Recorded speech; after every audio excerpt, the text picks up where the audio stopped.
पिछले वीडियो में हमने वैदिक विधि के अंदर सूत्र निकलम से भाग देना और वर्ग और घन ज्ञात करने के बारे में बात की।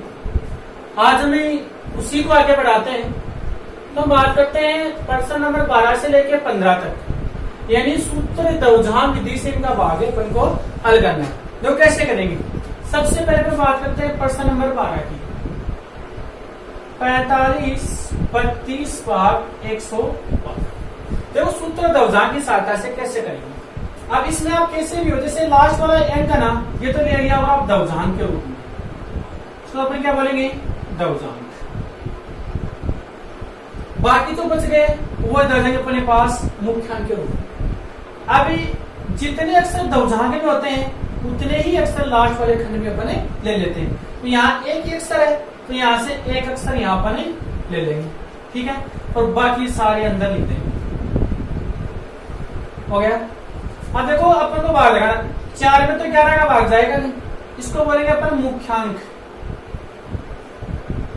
तो 45 में भाग लगाते हैं अपन 11 का, यानी 45 में भाग दिया 11। देखो कैसे लगाते हैं अपन, ये भाग ही करने देखो इस प्रकार से, ये 45 इसमें भाग लगाया ना, तो 11 का भाग जाएगा कितनी बार?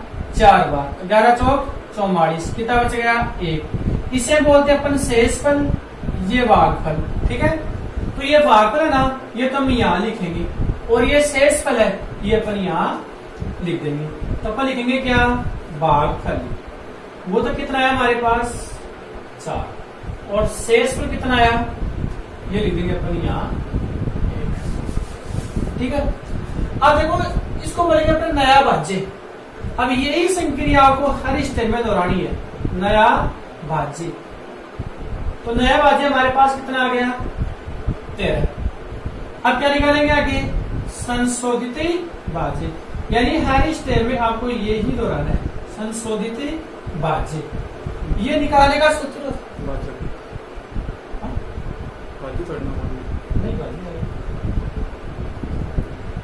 हम निकालते हैं अपन संशोधित भाज्य। इसका सूत्र क्या होता है कि नया भाज्य माइनस दवधांक गुणा भागफल, ठीक है। देखो संशोधित भाज्य, नया भाज्य हमारे पास कितना है? 13 माइनस दवधांक हमारे पास 2 और गुणा भागफल कितना है? 4। हो गया। अब 13 माइनस 4 दूनी 8, कितने बच गए? 5। अब इस 5 में प्रभाव लगे किसका? 11 का। देखो ये हमारे पास माइनस में नहीं आना चाहिए, बाकी प्लस में हमारे पास 1 आए चाहे 0 आए कोई दिक्कत नहीं है, लेकिन माइनस में नहीं बचना चाहिए। अब देखो 11 में 5 का भाग नहीं जाता, तो अपन लिखेंगे भागफल तो हमारे पास आ जाएगा फिर 0। क्या जाएगा? 0। और शेषफल पूरा का पूरा क्या बच जाएगा? 5 बच जाएगा। तो ये भागफल कितना है? 0, यहाँ लिख दिया ना। अब ये शेषफल कहाँ जाएगा? यहाँ आ जाएगा, ठीक है। अब ये बढ़ गया नया भाज्य। क्या बढ़ गया? नया भाज्य। तो नया भाज्य हमारे पास कितना आ गया? 12। अब निकालेंगे क्या? संशोधित भाज्य। तो निकालो संशोधित भाज्य। नया भाज्य कितना है? 52 माइनस दवधांक गुणा भागफल, तो दवधांक तो 2 है, तो भागफल कितना है यहाँ? 0। तो हमारे पास हो जाएगा 2 गुणा 0, तो हो जाएगा 52 माइनस 0। हमारे पास क्या आ गया? 52। देखो इस लास्ट वाले खंड के अंदर जब हम लास्ट वाला खंड का भाज्य बन जाए, तो संशोधित भाज्य जहां में प्राप्त हो जाए वही हमारा क्या होता है? शेषफल होता है। और ये शेषफल हमेशा इससे क्या आएगा? कम आएगा। तो ये शेषफल लिखेंगे अपन इस खंड में, ये तो आएगा भागफल और ये आएगा शेषफल। देखो दोबारा कैसे आएगा? लास्ट का एक अक्षर होता जाएगा दवधांक के रूप में, बाकी सारे कहा जाएंगे मुख्यांक के रूप में। अपन यहाँ 2 भी ले सकते हैं, दवधांक में कोई दिक्कत नहीं है। अब देखो 11 का भाग 4 में नहीं जाएगा, तो 11 का भाग हम लगाएंगे 45 में। तो 11 का भाग किसमें लगाया? 45 में। कितनी बार गया? 4 बार। शेष में कितना बच गया? 1, जो अपन यहाँ लिख दिया। अब ये बढ़ गया नया भाज्य। क्या बढ़ गया? नया भाज्य। ये आ गया नया भाज्य। इसके बाद में निकालेंगे अपन संशोधित भाज्य। तो वो सूत्र होता है नया भाज्य माइनस दवधांक गुणा भाग। नया भाज्य 13, दवजांक 2 है और भागफल कितना है 4, तो 4 दूनी 8, 13 में से 8 गए 5, यानी ये माइनस का नहीं होना चाहिए, प्लस का ही बचेगा। तो अब 8 5 में पर भाग लगे किसका 11 का, नहीं जाएगा तो 0 बच जाएगा, शेषफल ऐसा कैसा 5 बच जाएगा। इस शेषफल को यहाँ पर लिख देंगे, फिर यही संक्रिया अपन आगे दोहराते हुए चलेंगे। अभी आप इसका स्क्रीनशॉट लें और समझने की कोशिश करें और एक बार फिर दोबारा बिना देखे आप इसको निकालने की कोशिश करें। अब बात करते हैं अपन प्रश्न नंबर 13 की।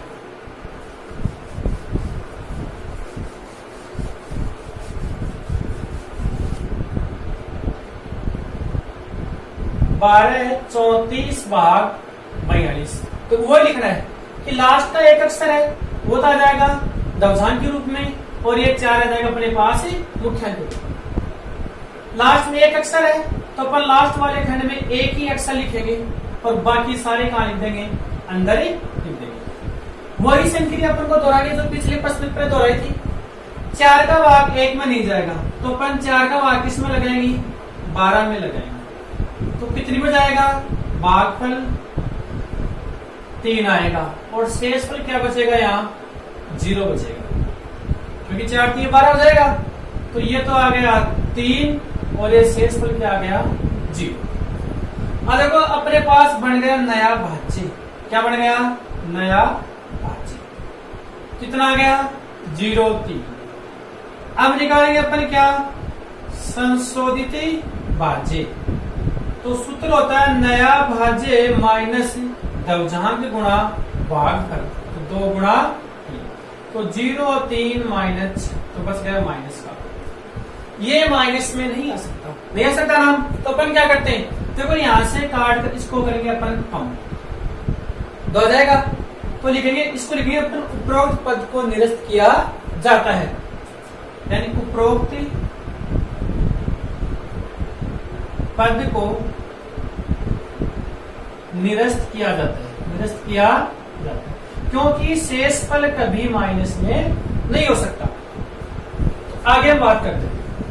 अब इस पद को तो अपन निरस्त कर दिया, तो दोबारा यहीं से बात करते हैं, यानी 12 भाग 4, अपने भागफल 2 लिखाना, तो भागफल कितना हो जाएगा 2, 4 दूनी 8, तो हमारे पास शेषफल बचेगा यहाँ कितना 4, तो ये शेषफल कितना हो जाएगा यहाँ पे 4। अब लिखो नया भाज्य, वो की वो संक्रिया दोबारा चलेगी। नया भाज्य कितना आ गया 43। अब क्या निकालना है, संशोधित भाज्य, तो संशोधित भाज्य नया भाज्य माइनस दवजांक गुणा भागफल, तो 4 गुणा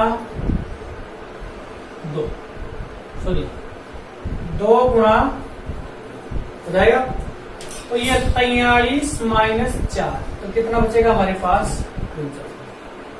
तो संशोधित भाज्य हमारे पास आ गया 39। तो अब देखो 39 में अपन भाग लगाते हैं किसका, 4 का, तो भागफल तो आ जाएगा 9 बार भाग जाएगा, और शेष कितना बचेगा हमारे पास, यहाँ शेष बचेगा 3। भागफल अपन यहाँ लिखेंगे और शेष फल में यहाँ लिखेंगे। अब देखो ये बढ़ गया दोबारा नया भाज्य, तो ये संख्या चलेगी, तब क्या चलेगा, नया भाज्य कितना आ गया 34। अब निकालते हैं संशोधित भाज्य, संशोधित भाज्य नया भाज्य माइनस, इन दोनों को गुणा कर लेते हैं, तो 2 गुणा 9, तो 34 माइनस 18, यहां से कितने बचेंगे, अपने पास बचेगा 16।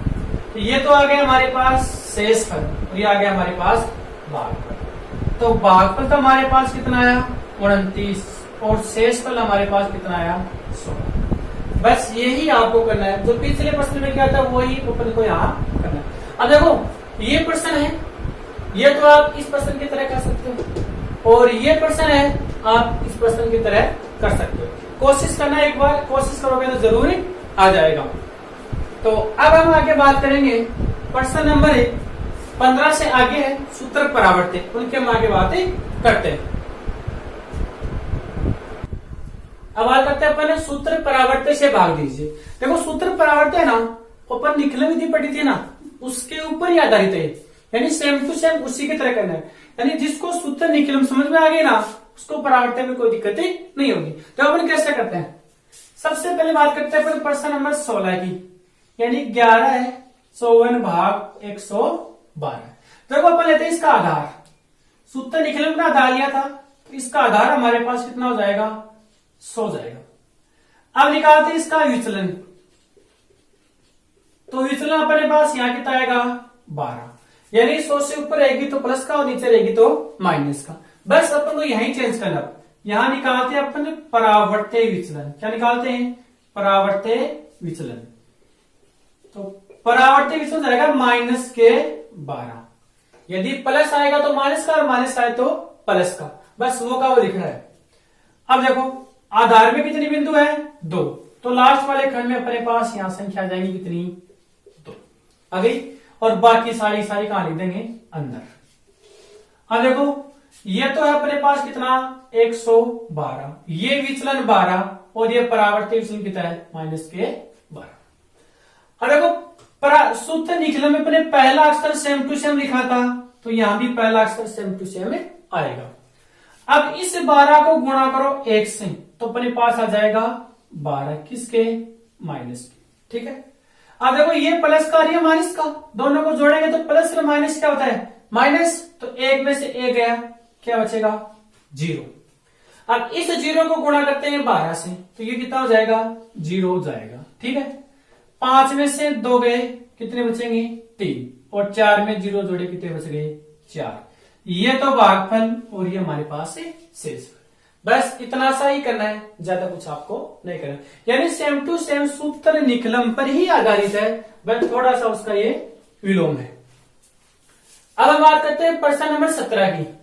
तो प्रश्न नंबर 17 में अपन किस प्रकार कर सकते हैं,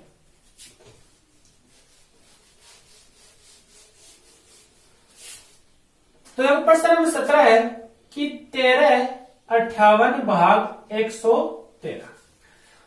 तो देखो इसका आधार 100 रहेगा, 100 के पास में विचलन कितना रहेगा, इसका 13 रहेगा, और परावर्त्य विचलन कितना हो जाएगा -13।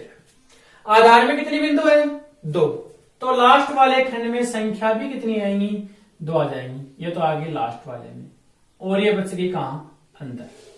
ठीक है, अब देखो ये तो 113, ये 13 और ये परावर्त्य विचलन है 13।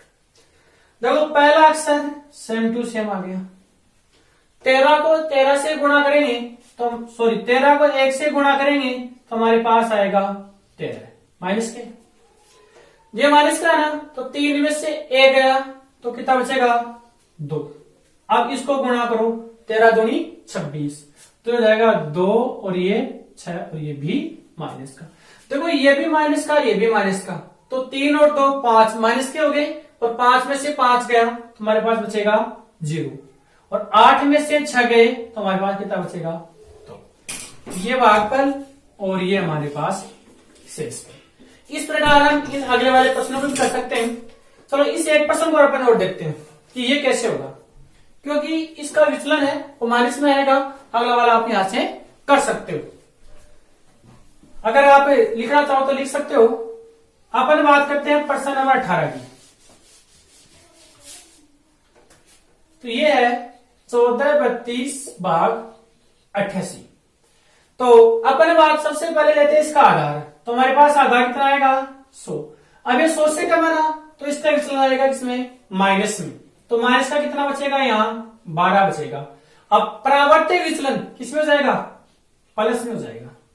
वही बात है, आधार में कितनी बिंदु है 2, तो लास्ट वाले खंड में यहां से संख्या कितनी लिखी जाएंगी 2 लिखी जाएंगी, और बाकी सारी अंदर की अंदर आ जाएगी। अब देखो ये तो हो जाएगा 88 और ये माइनस के 12 विचलन और ये परावर्त्य विचलन। वही बात है, पहला अक्षर सेम टू सेम, 12 को 1 से गुणा करेंगे ये 12 आ गया। अब 4 में 1 जोड़ेंगे तो कितना हो जाएगा 5, 5 को 12 से गुणा करेंगे कितना हो जाएगा 60। तो 2 में 0 जोड़ा 2 और 5 तो 6 2 8 3 11 112। अब ये हमारे पास देखो इधर 112 शेषफल ज्यादा आ गया ना। तो अपन क्या करते हैं, इस 112 में इसका भाग लगाते हैं, क्योंकि ये शेषफल कभी भी इससे ज्यादा नहीं हो सकता। तो अपन क्या करेंगे, यानी 112 है ना, इसमें भाग लगा देंगे किसका, 88 का। तो कितनी बढ़ जाएगा, एक बार तो कितना आएगा 88, इसमें से घटा दो तो ये बचेगा हमारे पास कितना, 24 यहां बच जाएगा। तो ये हो जाएगा क्या कि ये तो हो जाएगा 88 और एक बच जाएगा तो एक जुड़ जाएगा, तो ये तो 16 हो जाएगा और ये यहाँ कितना हो जाएगा 24। तो ये तो भागफल और ये हमारे पास है शेषफल। इस प्रकार आप अगला प्रश्न आराम से यहाँ पे कर सकते हो। अगले वीडियो में अपन प्रश्नावली 2 की बात करेंगे। दोस्त का बेसिक कंसेप्ट है, हम अगले वीडियो में पढ़ेंगे। और आपकी ये प्रश्नावली 1 है, ये कंप्लीट हो चुकी है, आपको एक बार इसको निकालना है। अगले वीडियो में आपको इसके कुछ प्रश्न है टेस्टों के, वो भी मैं आपको लिखवा दूंगा, उसको भी आप सेल्फ टेस्ट भी हो जाएगा। तब तक के लिए धन्यवाद।